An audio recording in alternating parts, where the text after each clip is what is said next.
Saviez-vous que l'Anjou est la seconde région de production d'échalotes? Chaque année, on cultive entre 3 et 4 000 tonnes de ces bulbes près de chez nous. Il y a 8 mois, l'Europe a décidé de reconnaître la qualité de cette production et de la défendre avec une indication géographique protégée. Fabrice Gadon s'est rendu chez un producteur de Charces et Saint-Hélier pour comprendre l'intérêt de ce label. Ces producteurs n'hésitent pas à la comparer à un petit bijou qui mérite bien un écrin. Depuis novembre dernier, l'échalote d'Anjou bénéficie donc d'une IGP qui couvre 71 communes à l'est du département.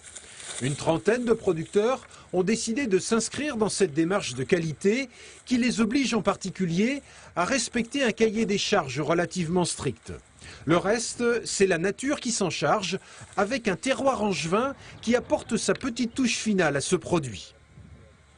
Ici, c'est de l'argilo-calcaire, donc l'argile en surface et le sous-sol c'est calcaire, donc la tuf, le tuffeau, quoi. Donc ça donne l'aspect, la couleur un peu jaune, donc doré qu'on appelle. Le terroir joue, c'est comme le vin. On a un bon goût d'échalote, quoi, particulier. Aujourd'hui, l'échalote n'est plus cantonnée à un simple rôle de condiment. Avec un peu d'imagination au fourneau, ce produit peut en effet se transformer comme un légume.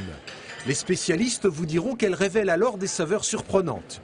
Et ça tombe bien, l'échalote d'Anjou est parfaitement calibrée pour cet exercice. On va vous garantir une intensité aromatique supérieure. Et ceci tout le long de l'année. Donc si vous achetez l'échalote d'Anjou, vous aurez un bon produit et stable. On a toujours travaillé dans une optique de qualité. Ça nous a permis d'écrire ce qu'on faisait. Et maintenant, on est obligé de respecter ce qu'on a écrit. Donc on vous garantit une traçabilité de la récolte jusqu'à la fourchette, quoi. Cette année, malgré une météo capricieuse, quelques 3000 tonnes d'échalotes d'Anjou devraient être ramassées. 60% de cette production va partir à l'exportation.